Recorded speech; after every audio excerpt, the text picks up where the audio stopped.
Hello, it's that time again. Geeks Assembled are here. I'm Lee, there's Susan, and this week we're talking about a very British movie from 1998, a directional debut and writer as well for this movie. Um, Guy Ritchie, you've all heard of him. Um, this is his first attempt at movie making, and it was such a big success. He hasn't Oh my really looked. gosh. So yes, we're talking Lock, Stock, and Two Smoking Barrels. A tale of gangster, or should I say mobster, London mobsters, two barrels, antique barrel guns, and just incompetence on everybody's part. So we'll go over to Susan. We're opening thoughts on Lock, Stock, and Two Smoking Barrels. Over to you, Susan. All right. All right. This is the first this was one of the movies I watched at uni. I was a I was interested in the way that it was sort of delineated and stuff. I actually had graduated but I'd gone back to work at the university that I was at, and Mm-hmm. I was just working in the kitchen, and the uni had a group sort of that put on movies, and I got to see this in the theater, and it was so cool. Oh my gosh, just loved it. And then due to the sort of the way my mind was uh, being operated at that time, I kind of went it kind of went in my head and out my head, and I just I forgot how much fun it was, and so I really didn't have it like in my repertoire until I decided that I just really wanted to I wanted to watch something by Guy Ritchie Mm-hmm. because of some other stuff that we've done, and so I got it, and I got the director's cut, and yeah, this one's the unrated one. It's like they put everything back in, and it was so cool. Again, I really liked it. Jason Statham is in it. Sting is in it, and he was excellent as Fade Routha in Dune. But this one, he played it so understatedly. And Stuart Coleman, like the other guy from Police, or one of the other guys from Police, came to see the premiere, and oh my gosh, it was just so much fun for them, and and I enjoyed the way that it just is like hardcore Cockney. There's the rhyming slang. It's very it's pretty brilliant actually, and there's a lot of money and a lot of cannabis anymore here in Massachusetts. We don't think of that as drugs anymore because it's just another thing like cigarettes or whatever, and a lot of guns that were very cool. But then there were these two ones that apparently Sotheby's. Mm-hmm. Spoilers about that. Sotheby's had them listed for like hundreds of thousands of dollars, and they threw them in the river. Or did they? Or did they? Or did they? Yeah, that's a really good question. Okay, It's an Italian job ending. it kind of is, isn't it? Yeah. Is that so? Yeah, it was really good, and the cast is really amazing. I mean, it's got a cast of folks that Guy Ritchie would end up using over and over and over again. I mean, Mhm. these actors became sort of uh, his folks, people like Jason Fleming, um, people uh, like Steve McIntosh, like Nicholas Rowe, and Vinnie Jones, and Lenny McLean. Oh my gosh, Lenny McLean is very, that just sounds great. And, and then, you've got Vast Blackwood and as Rory, and there's like, and then there's Robert Brydon as a cop, and so like anyway, Traffic warden, yeah. yeah, yeah, it's fun. It's fun that Rob Brydon's in it because Rob Brydon's in a lot of good stuff. Usually he's with his mate Steve Coogan, and I have a thing for Steve Coogan, but it's fun seeing Rob Brydon. So anyway, like that's just really fun, and Tanya, Flavor of Your Day. Holy smokes, good good stuff there. Oh, it was awesome. And yeah, I Danny, was it Danny Judge Jules, Danny John Jules, yes. Danny John Jules from Red Dwarf. Meow, yeah. Meow. Yeah. Oh my gosh, yeah, so fun. Anyway, just so good. Anyway, that liked it, loved it. It's a good shoot 'em up. It's got a few excellent, like really big bloody scenes, and um, sometimes people are really they really underestimate their opponents and really overestimate their own abilities. And the in the Guy Ritchie universe, like that's sort of a truism.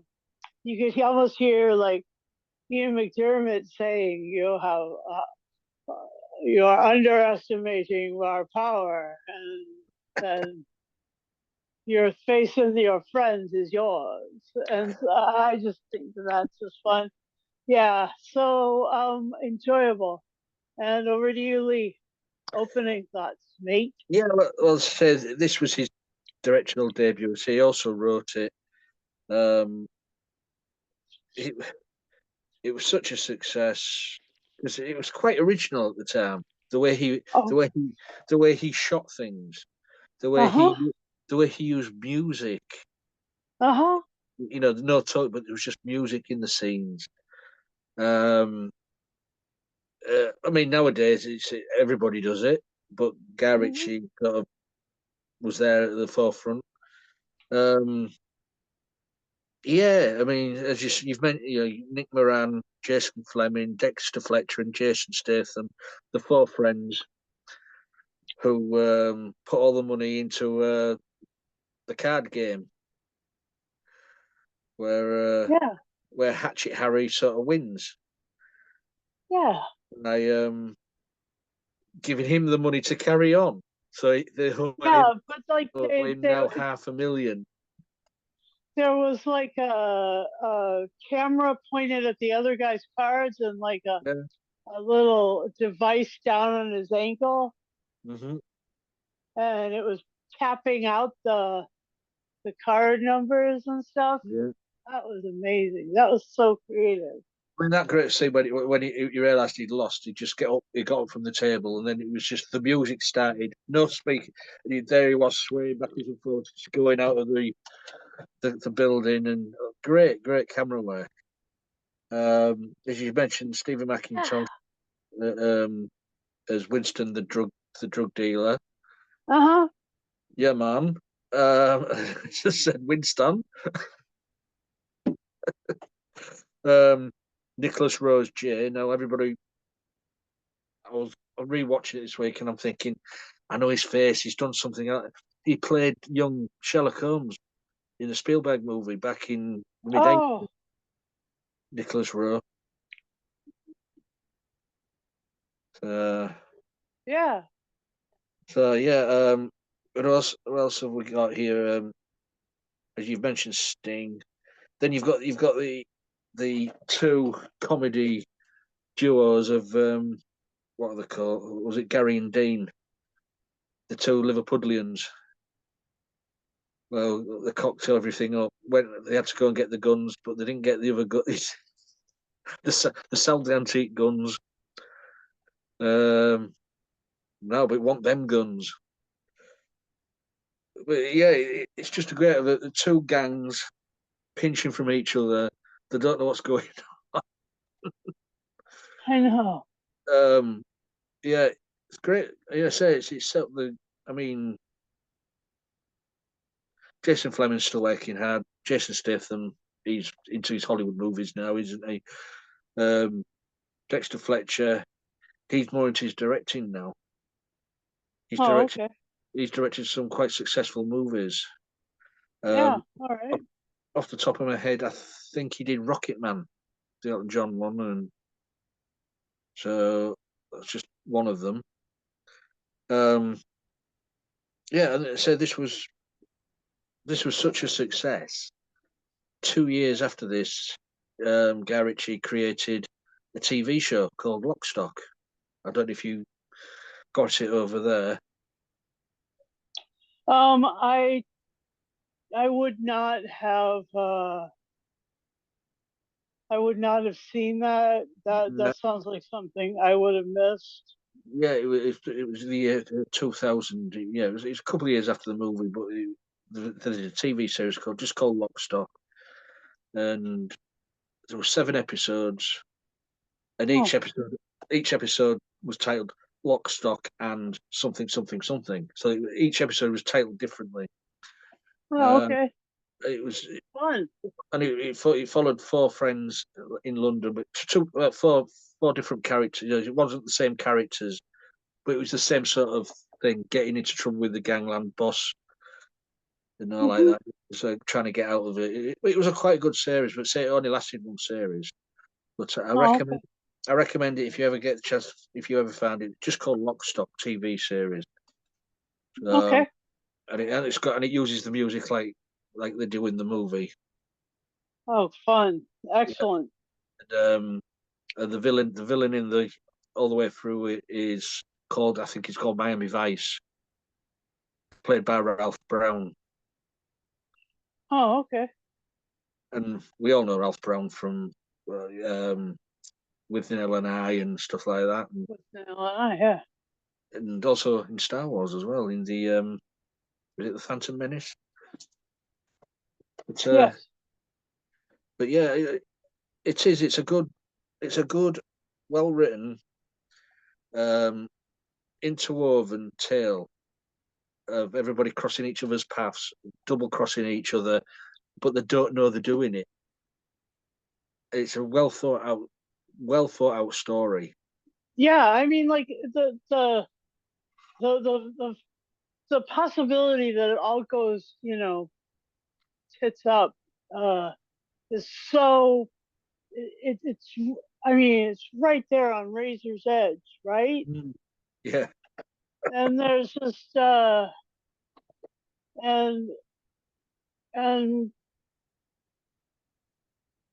the and the fact that nobody knows like what any of these other groups are doing, Yeah. and you know there's a lot of things that you'd say are really coincidental. Mhm. It's really amazing. And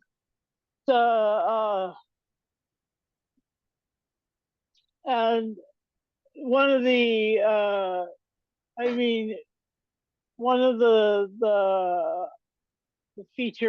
only feature on this DVD is called One Smoking Camera, and he was like sharing like how how he just made each camera shot like each time they moved it like it was they wanted it to look like a one camera, shoot. So that was amazing, and it was like his camera stylings where he would do a locked off one that led right into a handheld movement and then back to a locked off. I mean, just kind of like following the action, and there was so much action. That's what's really Oh great yeah. about a Guy Ritchie movie and stuff is like they're hella violent and hella brutal, and there's a hell of a lot of action. But also comedic as well.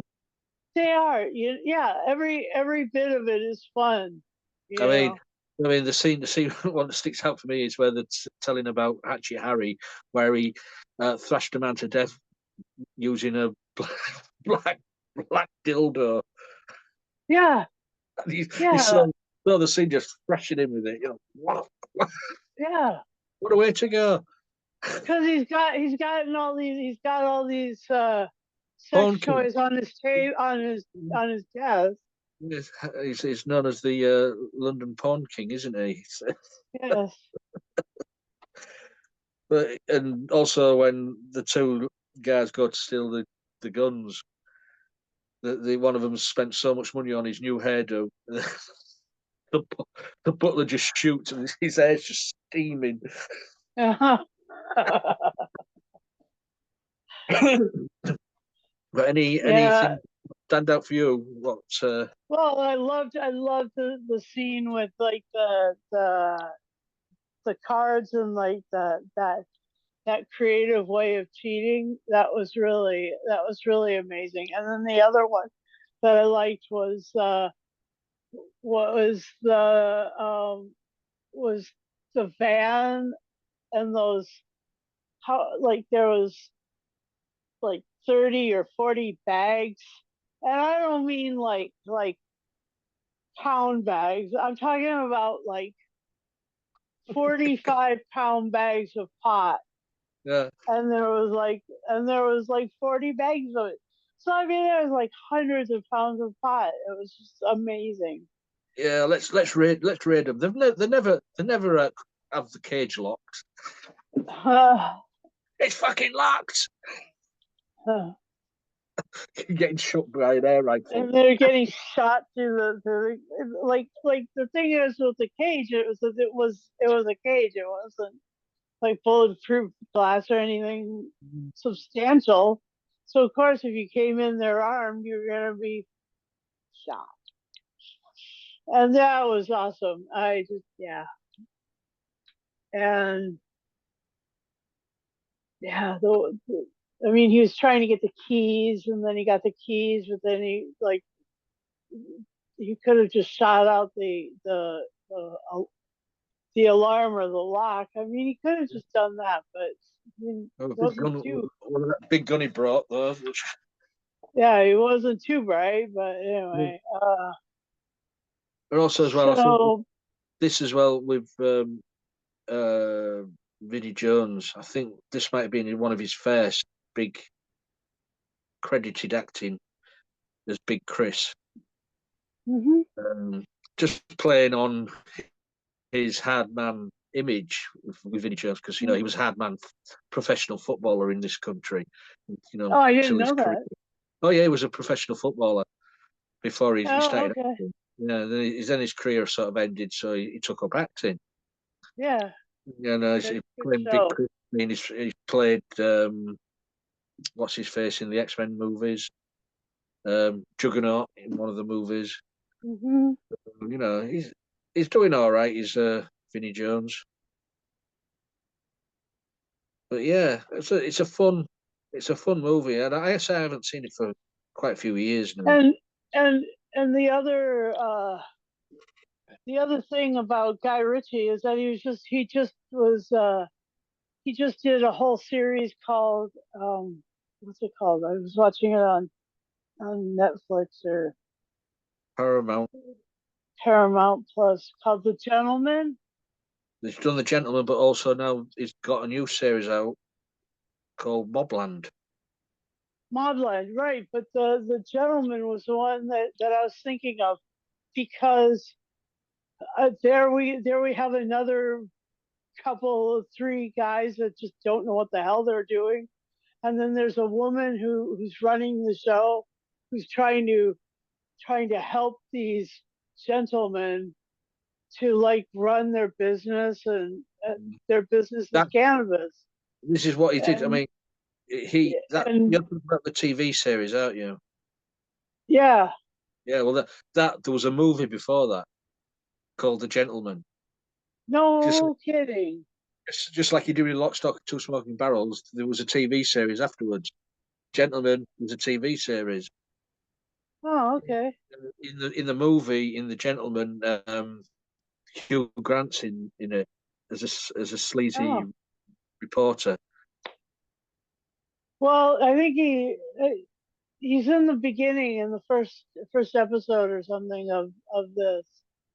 Oh, I right. I I I, I he may have been. I mean, I only watched a few of those episodes, but because it is sort of slow. It's a slower burn than the Yeah. rest of because anyway, it's just a slower burn. But I'll find the lock, stock, and whatever the lock, stock TV show next.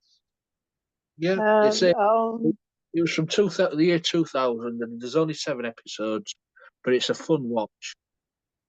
yeah, I think, and in it, I think the Lockstock is the pub. It's called Lockstock, I think it is in the TV series. yeah. Uh, And the so Vinnie Jones, the interesting thing is that uh, I I've seen a lot of his stuff actually. hmm He's in the Gentleman TV show. He's in Bulletproof. He's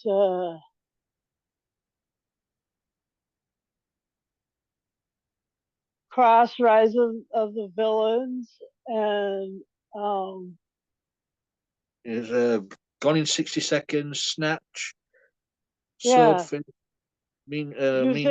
in Arrow, and I Oh yeah, saw that whole yeah. show,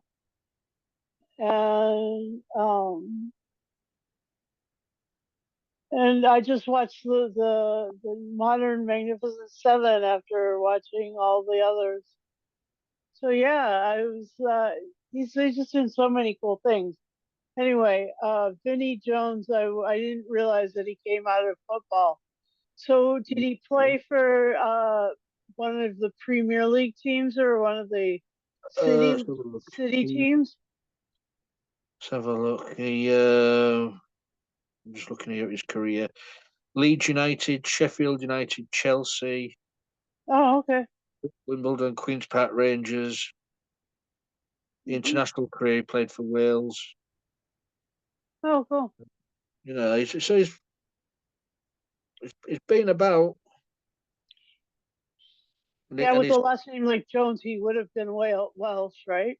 and certain his first acting thing was Lock, Stock, and Two Smoking Barrels. Good show. He won. I'm He won. proud of you, Vinnie Jones. Excellent Yeah. work, Vinny. So yeah, I forgot he was in Snatch as well. Yeah, it's Bullet Tooth Tony. Yeah, Yeah, yeah, but yeah, um, but say great casting on all, and it just gels so well together. yeah, it does. And as I said, the choice of songs and music, what Guy Ritchie, because he mostly picked them personally, works so Yeah, well with the scenes. So he does know how to make a song fit a scene or make a scene fit a song. I also don't as know well, which way he also as works. well with this movie, we had motion picture soundtracks and stuff like Uh that. huh. But this Yeah. one, this for me was the beginning of the where the used clips from the movie, introduce it before the song starts on the soundtrack. Oh, okay.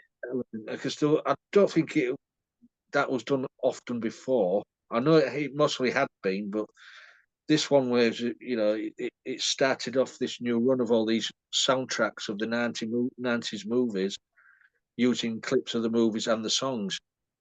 So Yeah, it's really cool. it's a good soundtrack. So if you want to check that out as well. The TV series got a soundtrack as well. Album. Huh. I've got that somewhere. Oh, fun. Yeah, I don't know where it is though. Yeah. Anyways, anything else about Lock, Stock, and Two Smoking Barrels? Um, yeah.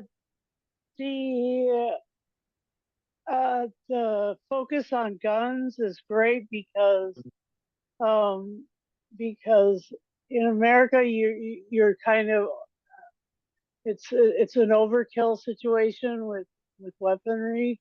I mean, even in just like news on a daily basis.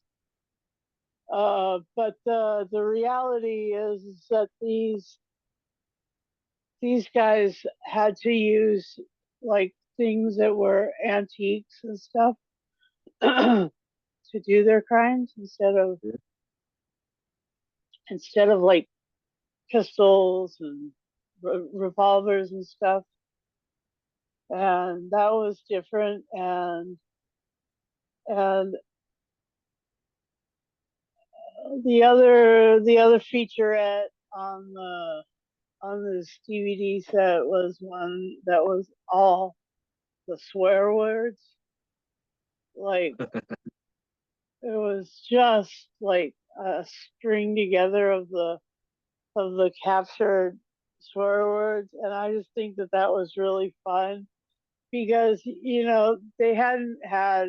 I mean, until Guy Ritchie, you really had a different flavor, even though you knew that like things are going to end up being like adulthood and uh the whole gritty urban scene was going to be kind of expanded upon with you know unrated words or whatever, just tons of that. But I mean, it was obvious that it was like one of the breakthrough moments between the 70s, 80s, and 90s gangsters in the UK had sort of uh,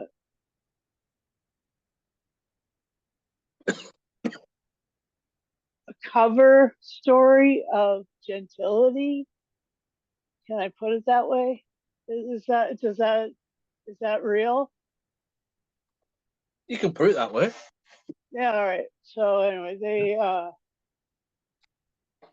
they this one broke all those barriers and it became really honest.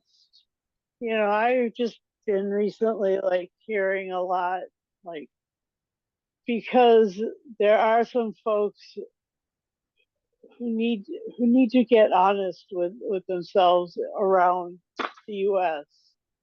And we have come to the realization that honesty is well punctuated by profanity. Mm-hmm. If you're gonna tell somebody the truth, you're gonna fucking tell them the truth, man. And that's what this is. This is the reality of the gritty life that Guy Ritchie just parses out so Well, well. I was just really looking at some of the other cast, and I knew him from somewhere. One of the bouncers who wasn't going to let them in to play the cards game Mm-hmm. um, was a professional boxer from Ireland, Stephen Collins. And I thought I knew the face. I just had to check him up. Yeah, it was him. He played the bouncer on the door. So Guy Ritchie sort of uses sportsmen, and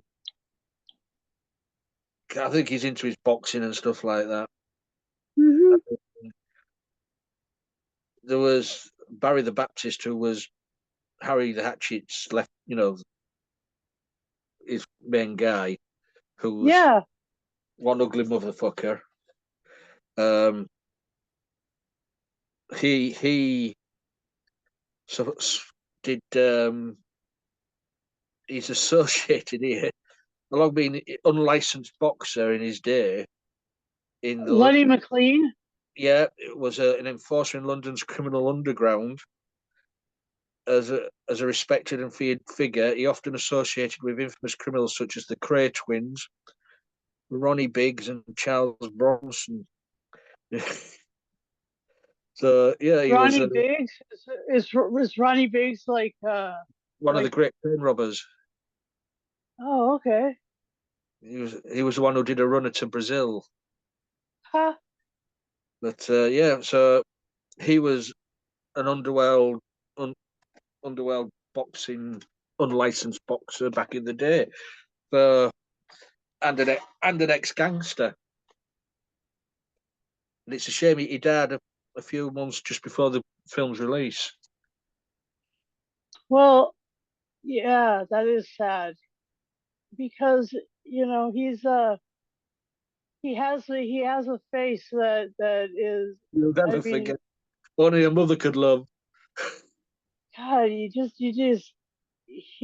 he's so animated and Angry. so he's so yeah, he's like a grumpy version of Pat Troughton, that that kind of like